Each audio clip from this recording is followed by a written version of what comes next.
Classique. 7h30, 9h, la matinale de Radio Classique avec Guillaume Durand.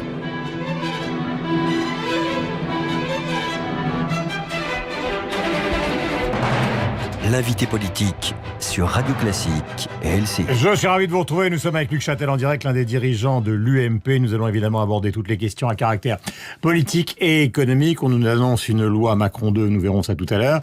Ce matin, on parle beaucoup, Luc Châtel d'abord, bienvenue, des 1 an de Manuel Valls à Matignon. Quel bilan tirez-vous de son action ?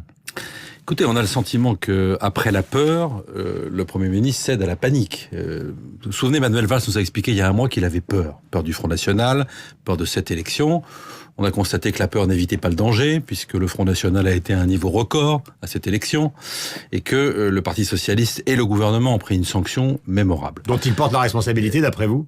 Bien sûr, il s'est lui-même mis en première ligne. Personne n'avait demandé au Premier ministre, alors, que les Premiers ministres fassent campagne, c'est normal. Jamais un Premier ministre n'avait autant fait campagne pour une élection départementale. Il l'a voulu. Il en a même laissé les affaires de la France.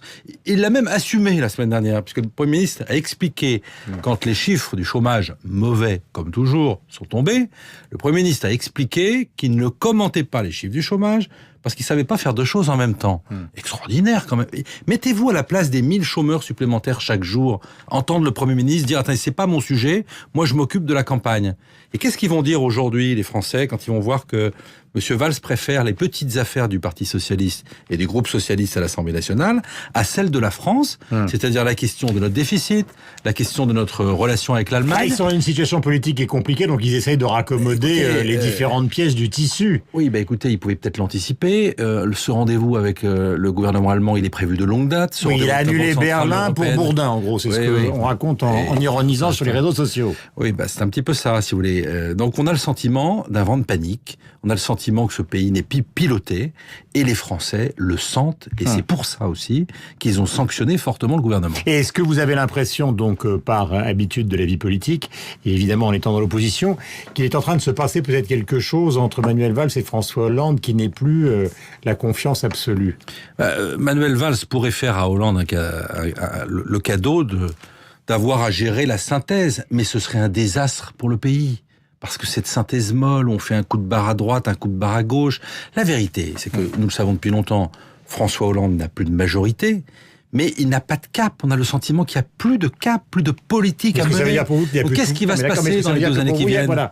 Est-ce que ça veut dire pour vous qu'il n'y a plus de pouvoir en France ? On a le sentiment que les 2 années qui viennent risque d'être perdu pour la France. C'est ça la question.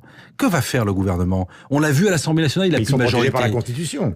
Ok, on a des institutions qui sont fortes, mais on a vu que le gouvernement a utilisé une méthode qui est un aveu de faiblesse, le 49.3. D'abord, ça marche une fois, ça marche pas 2. Ensuite, comment le gouvernement va faire pour mettre en œuvre les réformes ? La loi santé, on voit bien aujourd'hui que même à l'Élysée, on commence à douter de sa mise en œuvre.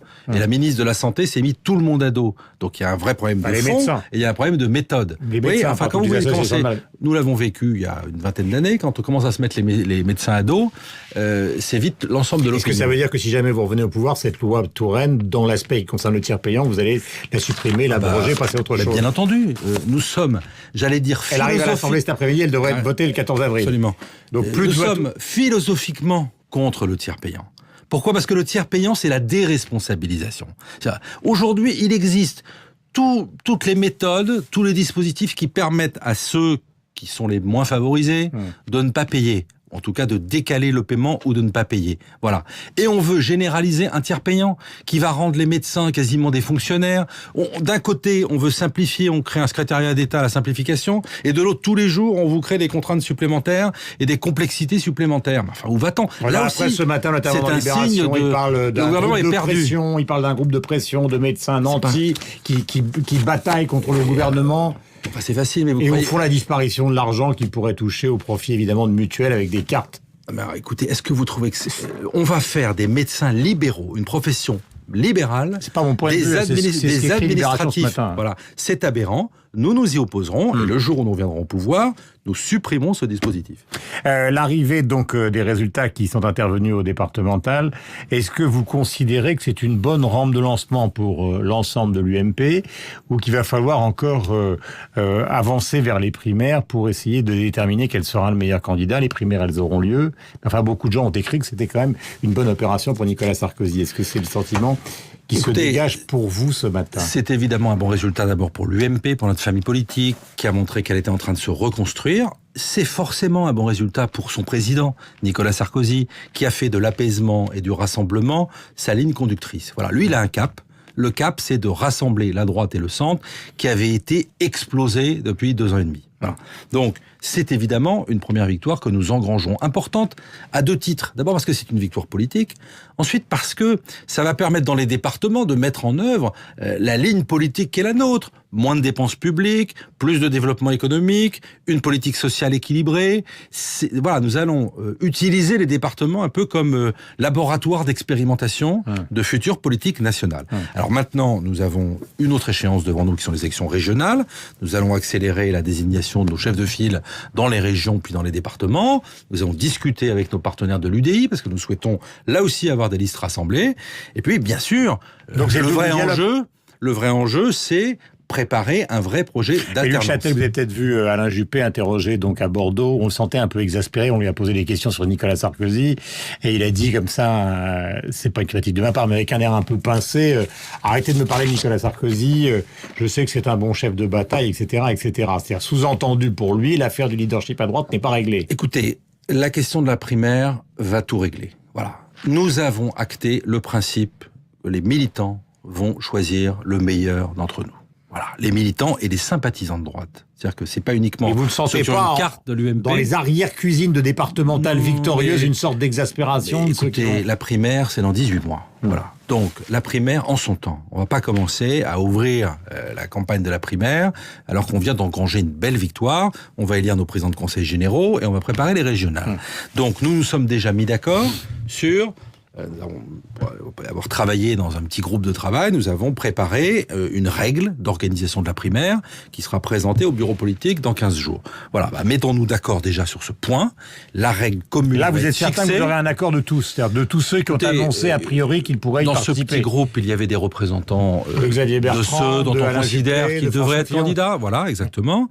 Et nous sommes totalement mis d'accord sur les grands principes, c'est-à-dire l'idée d'avoir une primaire totalement ouverte à la base, c'est-à-dire que les électeurs de droite et du centre puissent aller voter, et puis ouverte pour les candidats, c'est-à-dire que nous ayons à la fois des candidats issus des rangs de l'UMP, mais aussi, s'ils le désirent, d'autres familles politiques du centre qui se reconnaissent dans les valeurs de la droite et du centre. Vous avez dirigé d'une manière, une sorte d'intérim à la tête de l'UMP avant l'élection de la présidence de Nicolas Sarkozy, qui est convoqué ce matin à 9h30, donc au pôle financier sur l'affaire des pénalités qu'il a fini donc par régler, mais ce qui n'éteint pas les poursuites judiciaires. Est-ce que vous avez le sentiment que la justice va reprendre, entre guillemets, une sorte de combat contre lui? Est-ce que c'est comme ça que vous le vivez? Je ne parle pas du point de vue judiciaire, mais du point de vue politique.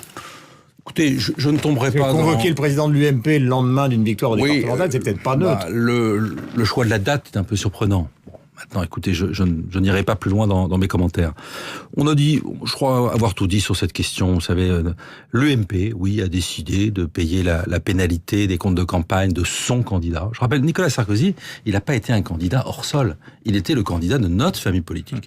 Et donc, lorsqu'il y a eu, par le Conseil constitutionnel, la décision d'annuler les comptes de campagne, oui, nous avons considéré que d'un côté, on allait lancer ce qu'on a appelé le sarcoton pour appeler les Français, nos sympathisants, à nous aider, et puis deuxièmement, à régler la pénalité. Voilà. Ensuite, je rappelle que ça a été fait dans des règles juridiques, avec consultation d'avocats. Ça a été accepté par les pouvoirs publics, par le gouvernement, par Bercy.